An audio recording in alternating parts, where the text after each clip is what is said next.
You on BBC One, being a bridesmaid at a wedding and playing in the local grudge footy match at the same time. What could possibly go wrong in the Kennedys?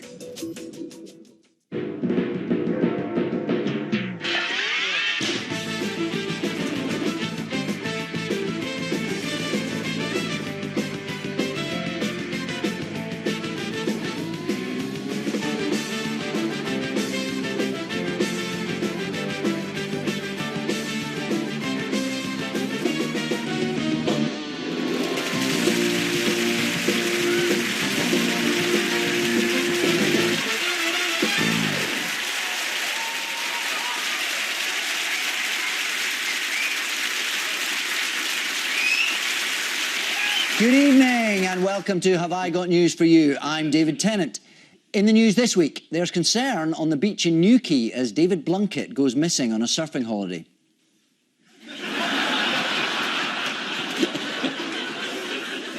At Westminster, Labour MP Ben Bradshaw explains the drawbacks of having an office directly below the Scottish Nationalists. Well, twice I've had urine pouring through from the upstairs gents through my office ceiling into my office. And at Stafford Prison, after his wobble board is confiscated, Rolf Harris is unhappy with the replacement.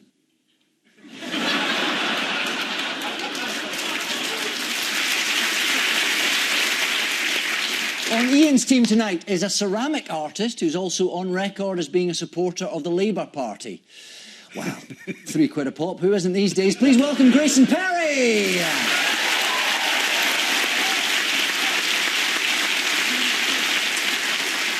And with Paul tonight is a comedian and host of BBC Two's search for the country's best salon stylist in a show called Hair.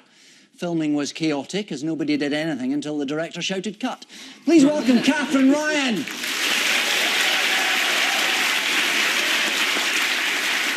So we start with the bigger stories of the week. Ian and Grayson, take a look at this. It's tax credits. Oh look, it's the Grayson Perry lookalike competition. I think these guys sort of gave it to George Osborne with a statutory instrument. The House of Lords threw out the tax credits bill. It's a triumph for the forces of non-democracy. Yeah. The right result, but a slightly strange set of means. Indeed, it's the government's historic defeat in the House of Lords over George Osborne's tax credit cuts. It's a case of, like, the wrong people doing the right thing, isn't it? Like, if white supremacists had a big sale for breast cancer, you'd be like, well, OK. Who was particularly red in the face about it? Cameron, presumably? I'm trying to think who was red in the was red in face, the face. apart from George Osborne, but he doesn't, 'cause he hasn't got any blood. Yeah.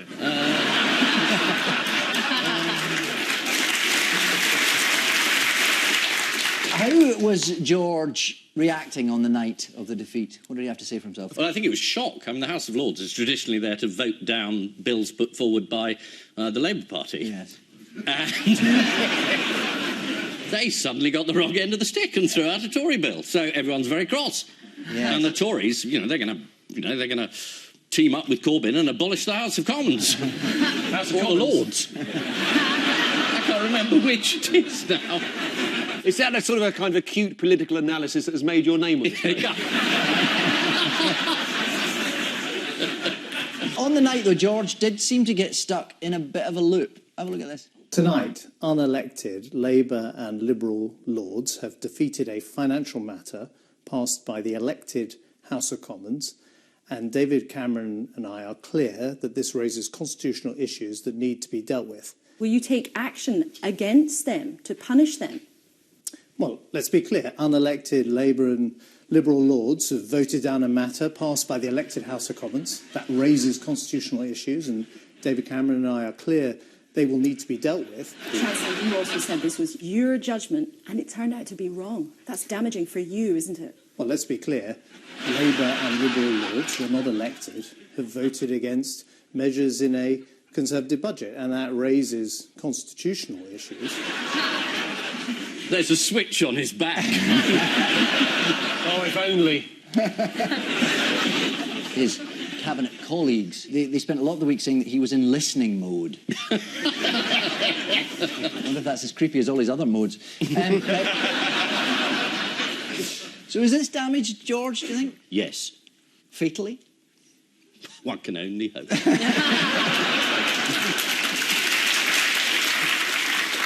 Yeah, the people who proposed the most important motions against the cuts were Baroness Meacher, Baroness Manzoor and Baroness Hollis, or as the Daily Mail call them, cannabis campaigner, Quango Queen and failed MP.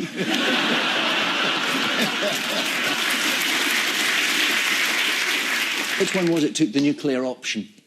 It was Baroness Mansour who tried to pass the fatal motion. Fatal motion, which is what did for Elvis, I think. It does serve them right for creating all those peers. There didn't used to be that many, and now there are 800 of them. Yeah, to be fair, half of them get burnt down during the summer. you can't stop that. Can't stop that happening. You'd think that given so many peerages, the Tories would have a majority of the House of Lords by now, but they don't. There have been veiled threats that Cameron would flood the House of Lords with 100 new Lords. If you were Cameron, who would you choose to parachute in there? Jeremy Clarkson, that's who they should put in. That'd get rid of him off the telly, wouldn't it? 0 to 800 in 300 years.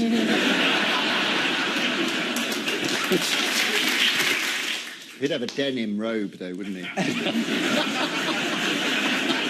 And following the votes, there was an interesting discussion between Baroness Meacher and Michael Ellis MP. It's worth seeing if she was convinced by anything that Michael Ellis had to say. Let's have a look. The House of Commons holds sway over financial matters is a crucial one to the functioning of our Constitution.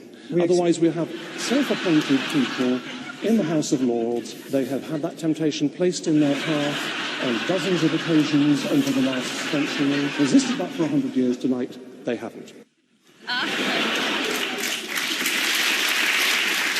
It's wonderful that they've got her down there translating for the hearing impaired. So, in a bid to make sure this never happens again, of course, Lord Strathclyde has announced he's going to do a rapid review into curbing the House of Lords' powers. I'll give you a bonus point if any of you can give me the real name of Lord Strathclyde. Bunty. Is it one of those bonkers long names? Yes, he's called Thomas Galloway Dunlop Duroy de Bleaky Galbraith. Another man of the people. Well, he's also got product placement in the middle of his name. Yes.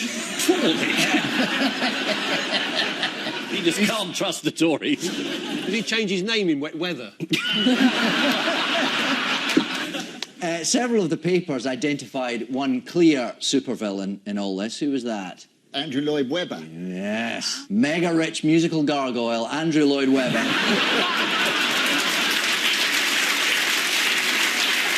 Musical gargoyle. He flew in from New York to vote for tax credit cuts. It was his first vote in over 2 years.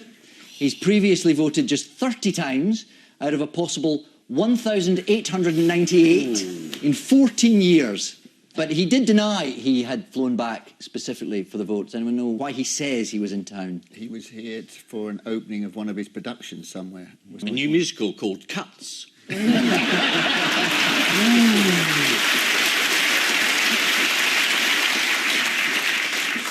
Yes, he did say he was in town to watch the revival of Cats, the musical. Yeah.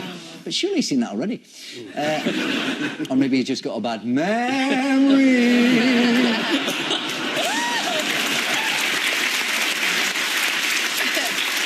And what was the other big story about tax from the Commons this week? Tampon tax.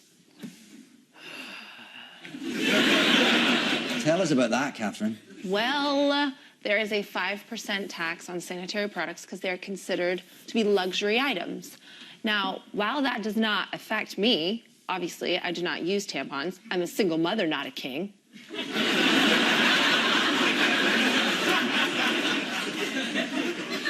It's ridiculous. You're taking food out of your children's mouth to pay for tampons. I mean, you'd be literally better off taking the food out of their mouths and using that. It's insane that this should be taxed. And this is just dehumanizing to call it a luxury item. There are no jokes. People say, oh, period jokes from women. There are not a lot of period jokes for the same reason there are not a lot of leukemia jokes. It's too sad. Oh, we've got a lot of period jokes coming up. No! We do. Yes, it is the tampon tax. The VAT on tampons has been maintained because, as Catherine says, it's considered a luxury item, unlike Jaffa cakes, which are exempt from VAT because they're an essential. There's your answer. Yeah.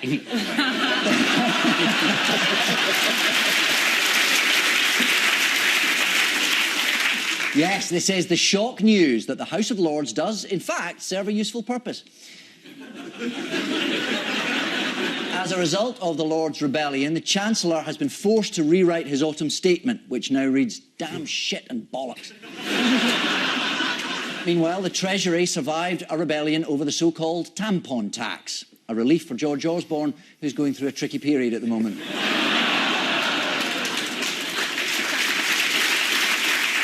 Paul and Catherine, take a look at this. Yeah. Oh, bad news. Killer on the plate. Yes, this is the bad news. What the what? Eating too many sausages could lead to you exploding like an atom bomb. Eating sausages is as dangerous as nuclear war. Or is it plutonium? Strictly speaking, it's plutonium. Yes. Plutonium? It's a banned substance now, the sausage. Oh. It's not quite as dangerous as eating plutonium, is it? No. Unless Putin's, I serving. think MI5 will be assassinating people by giving them sausages and bacon. Meat cancer's been all over the news. Yes. And bacon's the worst offender. So it's a good day for Jews and Muslims.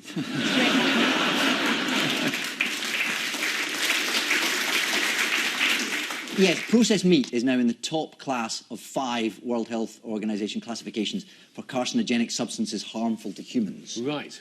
But to put things in perspective, eating processed meat increases the risk of cancer by 18%. I think plutonium's a little higher. Yeah. Yes. Will you have to change your diet now that this news has been leaked to you? Do you know, I think I'll just risk it. Risk it for a brisket.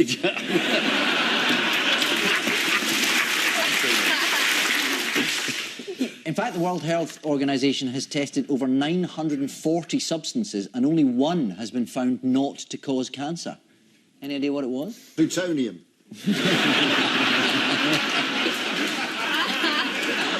It's caprolactam, a substance found in yoga pants. So The Guardian went looking for individual reactions to the news. What did John and Bobby the Butchers have to say? Well, you got to die of something, didn't you? Here we are, love. They said, it's all about moderation. It's fine as long as you're not eating 400 sausages a day. And the report went on, a man who was walking off with a box of 80 sausages said, it's too late now anyway.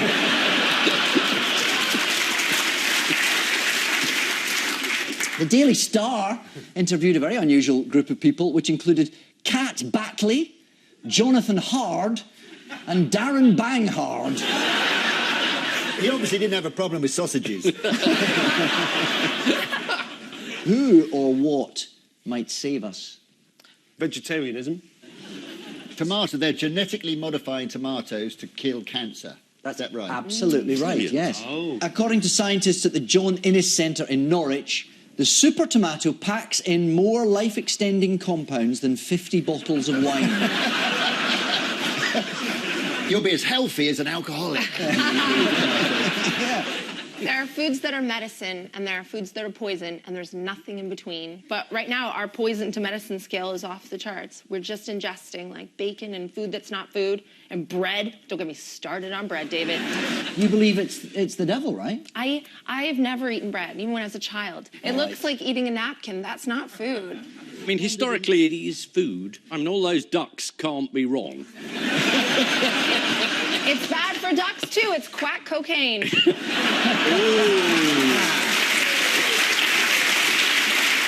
Which other harmful foodstuff is the government being urged to deal with? Sugar. Yes. A tax on sugar would cut down on obesity, apparently. But why won't David Cameron have anything to do with a sugar tax? Do the people who make sugar contribute to the Conservative Party in any way? That is an appalling suggestion. Lord Sugar. Yes.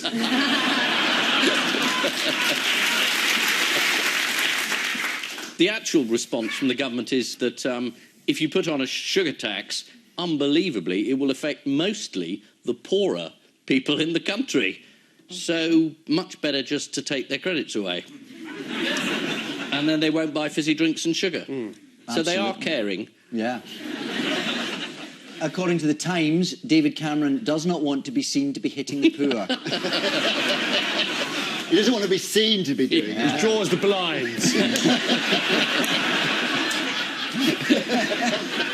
Calls for sugar tax have intensified this week. Sugar is causing problems in Somerset, where wild ponies are confronting tourists in an aggressive pursuit of sugary confections. According to the Mail, one woman visitor was left with a broken leg when attacked by a pony. Even worse, when the 3 other horses then erected a screen around her and loaded a bolt gun.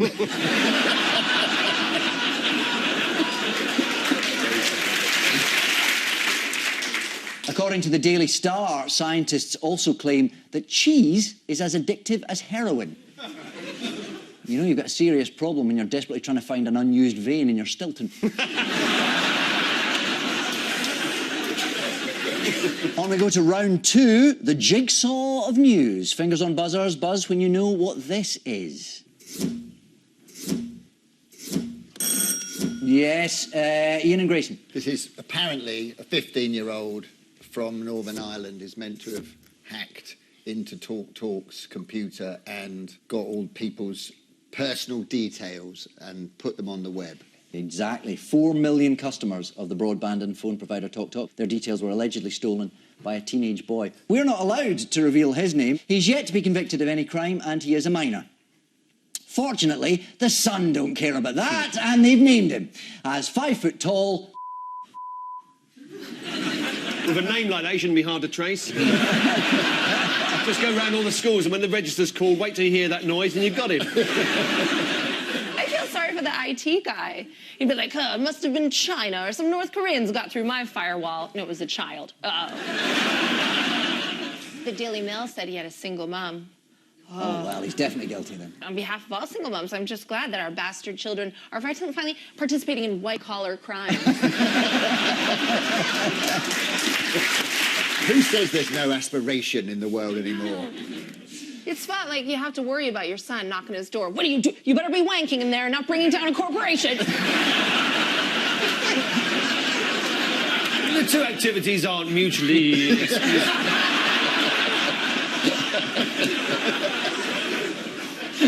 This is the so-called babyface hacker who allegedly carried out a damaging cyber attack on TalkTalk.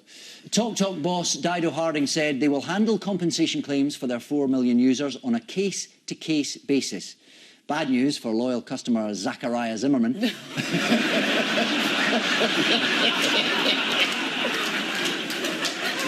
The 15-year-old boy who was arrested is described as a reclusive loner obsessed with violent video games. It makes you proud to be British. In America, you'd have gunned down half your school by now.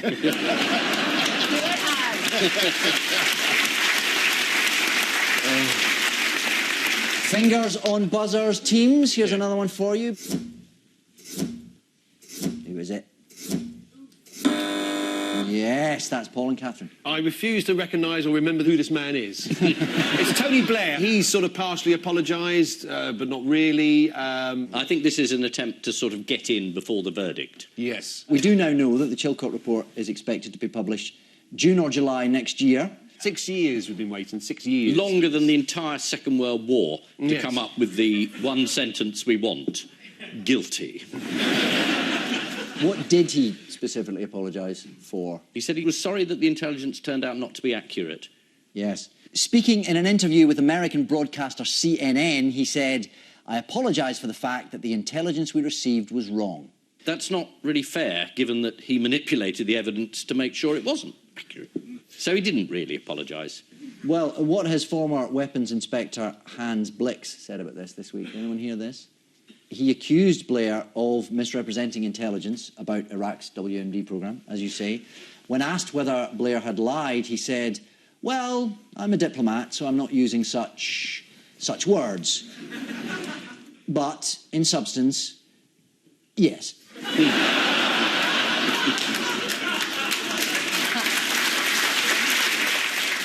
So to Labour leaders and international relations, What did Jeremy Corbyn say about having dinner with the Chinese president? Yes, Ian. He said it was incredibly boring. He did. He said, oh God, it was one of the most boring nights I've ever had.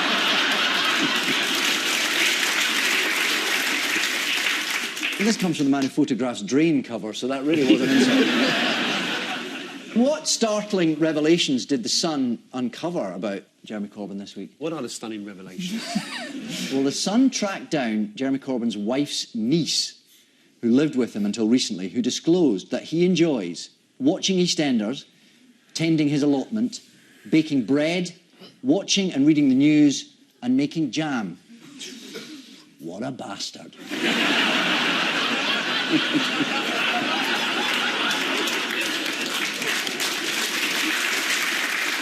And finally, another international statesman revealed something this week. Who and what was that? I think international statesman's pushing it, but...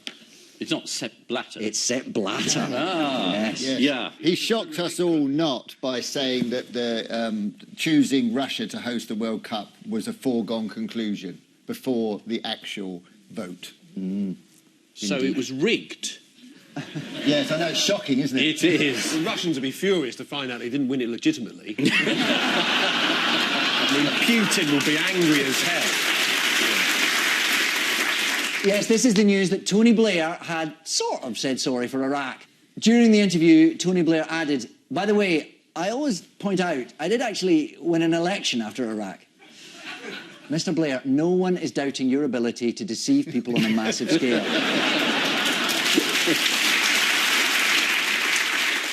Also this week, Sepp Blatter revealed that even before voting began, it had already been decided that Russia would host the 2018 World Cup. But he denied that this was doing Russia any favours, as they would lose in the final 3-2 to Germany. Time now for the odd one out round. It's just one between you this week. Your four are Charlotte Proudman, the Dalai Lama, James Bond, and air conditioning. Is it something to do with sexism? Charlotte Proudman has been the victim of sexism on LinkedIn. Right. And all the others have been accused of sexism. I mean, I think air conditioning was recently outed as a sexist. Oh, yes. Yes. Because it favours the male metabolism. And I don't know about the Dalai Lama, but James Bond is practically a synonym for sexism. It's a full, frank, and fundamentally 100% correct answer. Yes. Very good. Proudman sparked a media storm when she accused a fellow lawyer of being sexist for commenting on her photo on the professional online platform LinkedIn. Also, Charlotte Proudman has stolen her hairstyle from someone. And I've got this hair registered. Ian, I think you'll find the Dalai Lama was pulled up a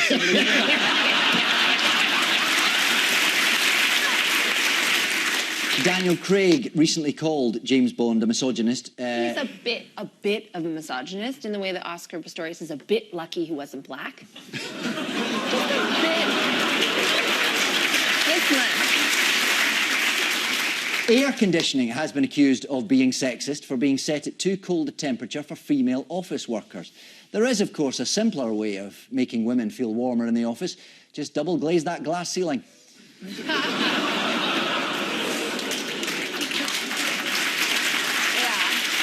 And the Dalai Lama has outraged feminists by saying that any potential female successor to his role would need to be very, very attractive. Some Tibetan Buddhist priests believe that in the moment of his death, the reincarnated Dalai Lama enters the body of a small child. Whereas some Catholic priests think, why wait?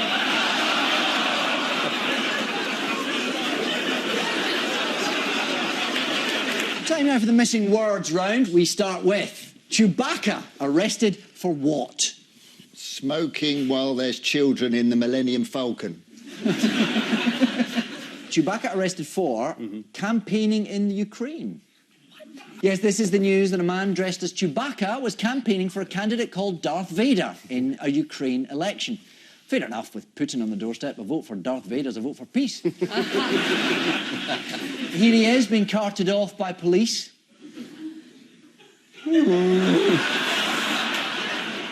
And here he is in court.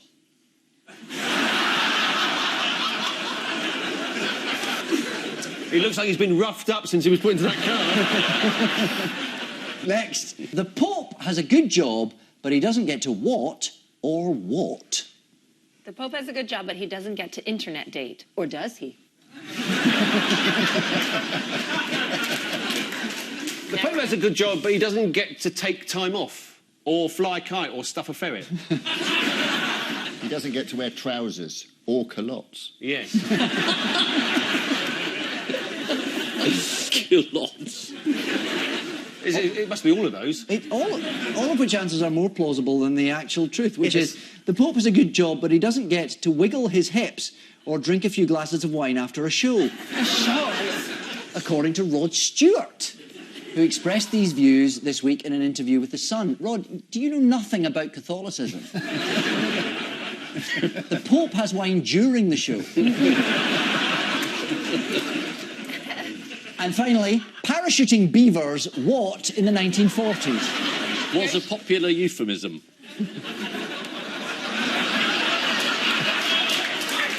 For what? Invading Crete. Creek? Crete. Oh. Oh, sorry, you were on a beaver theme. I thought you were calling sex invading the creek, and I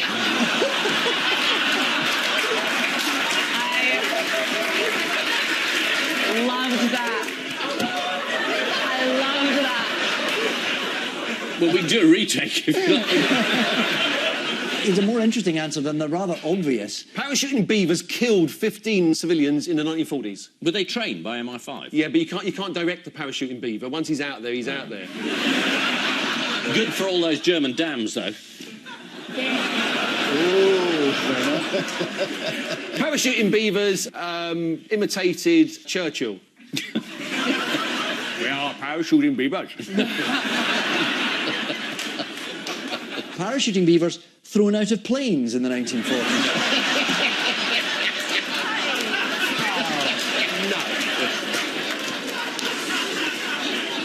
An historian in the US state of Idaho has unearthed a video of the Great Beaver Trip of 1948, a relocation plan for the state's beavers. Here it is.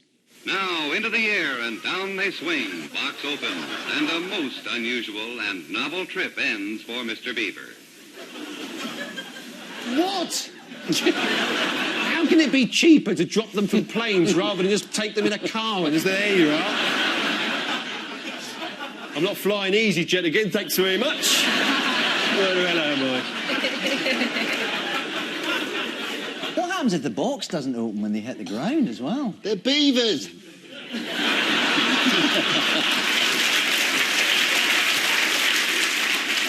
So, at the end of the quiz, the final scores are Paul and Catherine have 5, but the winners are Ian and Grayson with 6. Terrific win.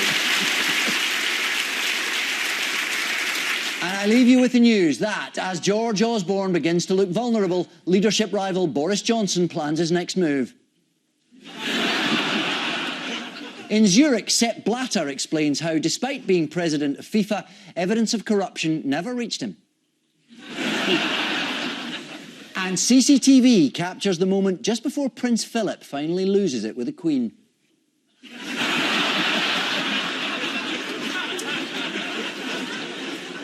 Good night.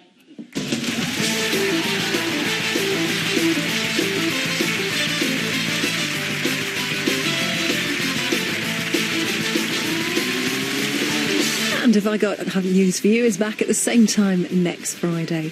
Next tonight on BBC One, it's Jenny and Tim's wedding day, and Tony